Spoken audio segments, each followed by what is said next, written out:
plus de véritable débat démocratique. Mais pour aller au fond du problème, encore une fois, il faut combattre l'islamisme radical plutôt que combattre ceux qui dénoncent cet islamisme qui prospère en France. D'accord, mais l'immunité n'empêche pas de poursuivre ou de juger. S'il y a eu levée... Pourquoi il y a eu levée d'immunité parlementaire? Mais je crois que c'est la lâcheté sans doute des députés qui ont pris cette décision. C'est la lâcheté de Marine Le Pen. Non, pas du tout. Ah ben si. Marine Le Pen est respectueuse de nos institutions. À partir du moment où son immunité a été levée d'une façon évidemment choquante, elle s'y rendra. Mais elle s'y rendra pour contester. Elle est poursuivie pour diffusion d'une image incitant à l'apologie du terrorisme. Évidemment, qui peut croire que Marine Le Pen, quel juge peut croire que Marine Le Pen incite à l'apologie du terrorisme?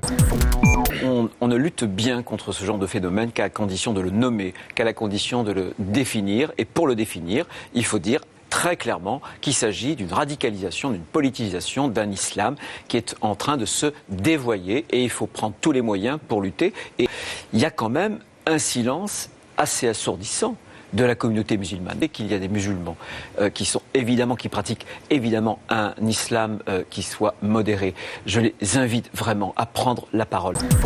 De dire que vous tenez ces positions parce que votre femme est juive, vous jugez que c'est antisémitisme. Mais enfin, c'est de l'antisémitisme classique. Bien sûr, vous êtes sous influence. Les juifs influencent le monde, la politique, les médias. Et en parler, ça me répugne même, parce que ça veut dire qu'aujourd'hui, 70 ans après la Deuxième Guerre mondiale, après la Shoah, il y a toujours cela.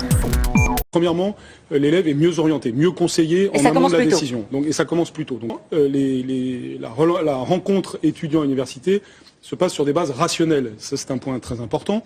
Et troisièmement, ça veut dire quoi, des bases rationnelles, pardon? C'est-à-dire que si on est bon en maths, c'est normal qu'on aille avant quelqu'un qui est moins bon dans une faculté de mathématiques. Ce qui est très important, c'est que tout le monde à la fin aura une place et on ne retrouvera plus ces situations qu'on a eues. Ça, vous vous engagez à ce qu'il n'y ait pas d'étudiants bacheliers qui se retrouvent sur le carreau? C'est évident. Le dernier mot, il est à l'élève en ce qui concerne la filière qu'il souhaite suivre pour ses études. Le dernier mot sera à la faculté pour dessiner le chemin. Je crois que c'est aussi une question de confiance. On fait confiance aux jeunes en les aidant à s'orienter et à s'informer pour qu'ils fassent des vœux éclairés. Et on fait confiance à la faculté pour qu'on propose à ces jeunes des parcours personnalisés.